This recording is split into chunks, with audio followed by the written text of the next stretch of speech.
Man, it is going to be ugly. They're about to find out what happens to ratings when they lose the golden ticket. The WNBA was rocked by the news of Caitlin Clark's injury. Fans, especially those who paid a lot of money and now can't watch her play, are obviously upset. But the old guard is having their worst nightmare because even a few weeks without Caitlin will reveal everything they've been trying to hide. In fact, it already has. Now, a new report shows how important she is to the league's success. Wait until you see the numbers. We're about to witness the biggest serving of humble pie in sports history. As for Caitlin, there are not one but two positive aspects of her injury that will position her for even greater success when she returns. Let's get started, but first like this video to wish Caitlin a speedy recovery and subscribe for more fever updates. Oh wow, this is not good. This is not good at all. So first, let's quickly address the injury itself. It's a left quad strain that'll reportedly sideline her for at least 2 weeks. Part of the reason her injury was so shocking is because Caitlin, despite all the on-court abuse she takes, has been remarkably durable up until her injury. She had played in 185 consecutive regular season and playoff games, 139 with the Hawkeyes and 46 with a fever. So this is new territory. Sure, injuries happen in sports, but when the face of the league is missing. Significant time. For the first time ever, fans are going to be concerned. The big question right now is how serious is this? The 2+ week timeline suggests that it's a grade 1 strain, which would be the best case scenario for a quick and full recovery. But either way, she's likely going to miss at least 4 games, 2 against the Mystics, 1 against the Sun, and 1 against the Sky. As for the Sky game, it's going to be very interesting to see how many people show up at the 20,000-seat United Center. Now that Caitlin won't be playing, we're already seeing the fallout, and I'll touch on that in a minute. Now, of course, Caitlin's health is number one, but if you're a Fever fan, you probably want to know how this will impact the team. Well, here's your dose of optimism. I do see these games against the Sun and against the Mystics and against the Sky as winnable games. Indiana can still win these next 4 games. This stretch most likely won't ruin the Fever season. In fact, it appears that they are making a well-thought-out choice by resting Caitlin early in the season before the schedule really picks up. Rather than pushing through and making things worse during a relatively low-stakes stretch, they chose to protect her now while the risk is manageable. They also did the same thing with Sophie Cunningham. Put me sit on the sideline and talk. That's about all she was doing. I'm ready to play. She sat over there and just, I'm going crazy. Yes, she's going crazy. She makes every 24 hours. She seems to make great progress. So we'll just, no, it's a long season. So we want to make sure that we're making the best long-term decisions. Even though Sophie Cunningham was dancing in the background and appeared to be feeling well, the Fever kept her out. Given that the season is still early and the Fever prioritize long-term health over short-term results, I believe they rest her for more than 4 games. She will likely be out for at least 3 weeks. This is their superstar, and they have a veteran supporting cast this year who can step up. The wise move is to ensure she is fully recovered, but it's still a difficult pill to swallow. Her bet for her to win MVP died. Yeah, being out. The mad thing is being out for 2 weeks basically means you can't win MVP in the WNBA. Like that is one of the shocking ones. Although it is disappointing to fans, Caitlin has stated repeatedly that she only cares about winning. So even though she will feel comfortable making this sacrifice to play at her best when it counts, and from the long-term perspective, this doesn't seem to be a serious long-term injury.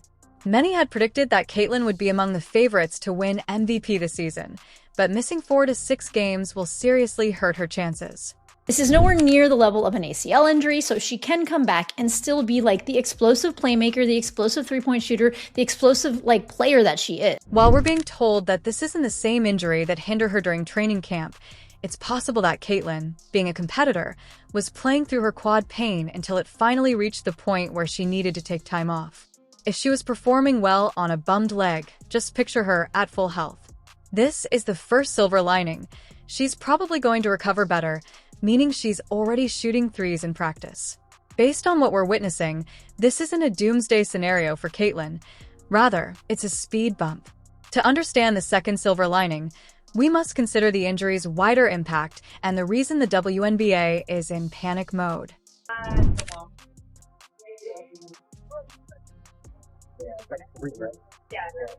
For the first time, the WNBA will experience life without Caitlin Clark, and it won't be pleasant. To begin, she will most likely miss the game against the Sky on June 7th, which was moved from Winrust Arena to the United Center, which is literally twice as large, to accommodate the demand for Fever games. However, let's be honest, this move wasn't about Indiana. Rather, it was about Caitlin. I'm just going to say I feel terrible for those fans that spent so much money, either home or away, to go see Caitlin Clark, because for those fans, this freaking sucked. Fans are already selling their tickets within hours of the announcement that Caitlin Clark would no longer be performing.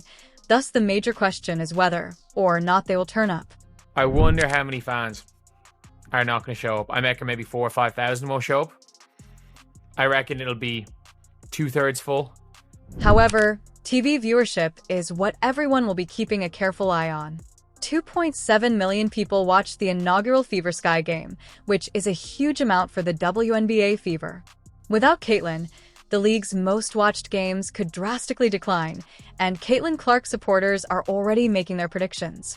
Sky matchups have continuously been among the most watched games in the league. And I genuinely think we could be looking at not half full. It's not going to be half full. We could be looking at 6,000, 7,000, 8,000 spare seats.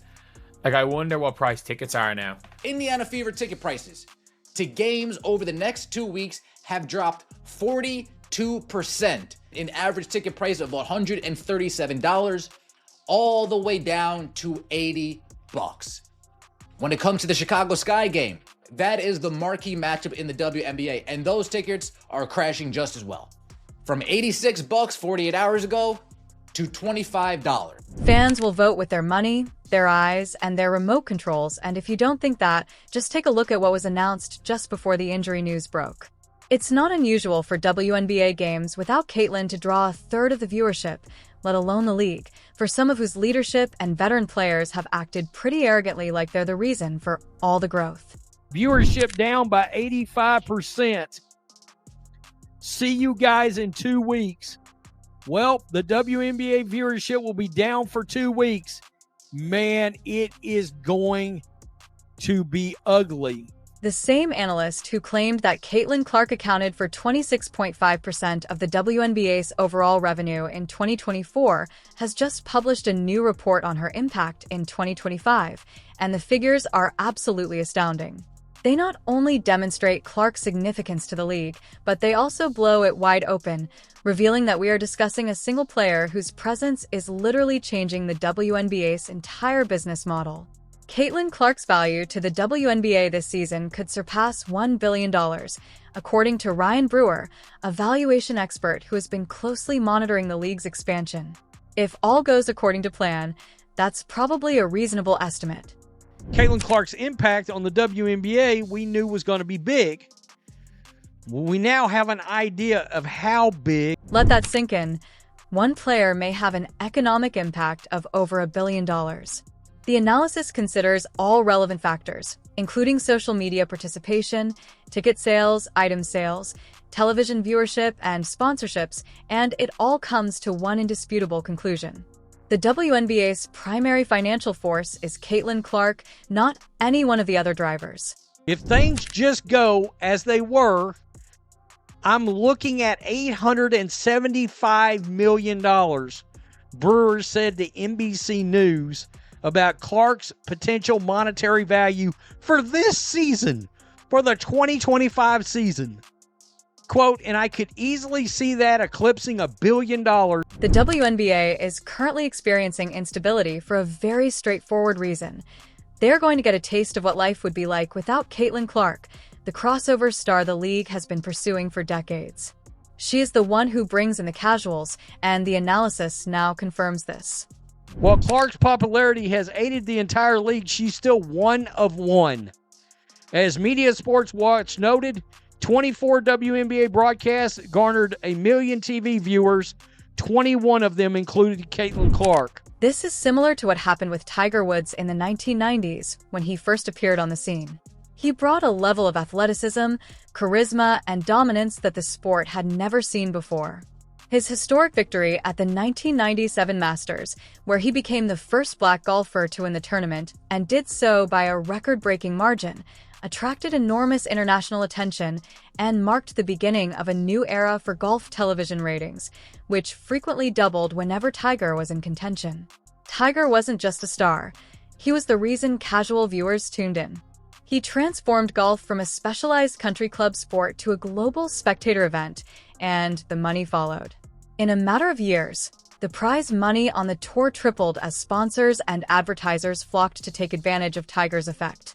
This wasn't because golfers got better. Rather, it was because Tiger made golf important, and Caitlin Clark is now doing just that for the WNBA. Just take a look at the revenue impact from her exhibition match against Brazil. She particularly is the one who's driving a new kind of demographic that is reaching new kinds of people from the traditional WNBA fan base, that is causing the growth rate and also accelerating interest in corporate sponsorship. And that's only one game. Now, actual reports regarding her impact on the Fever organization in only one season are beginning to surface, and it's completely crazy. The average reported ticket price was $650. Now, if you do the math here and you do 15,000 people times $650, that is almost $9.75 million just for a WNBA preseason game. When you add it all up, you can see why the WNBA is in panic mode. They're going to get a little painful taste of what life looks like without Caitlin Clark, and honestly, it's a much-needed reality check. She quadrupled the entire value of a professional sports franchise in less than a year, and you have to wonder why the Fever hasn't made her a part owner yet. All of this is good news for the Fever, which Sportico reported last year was worth $90 million.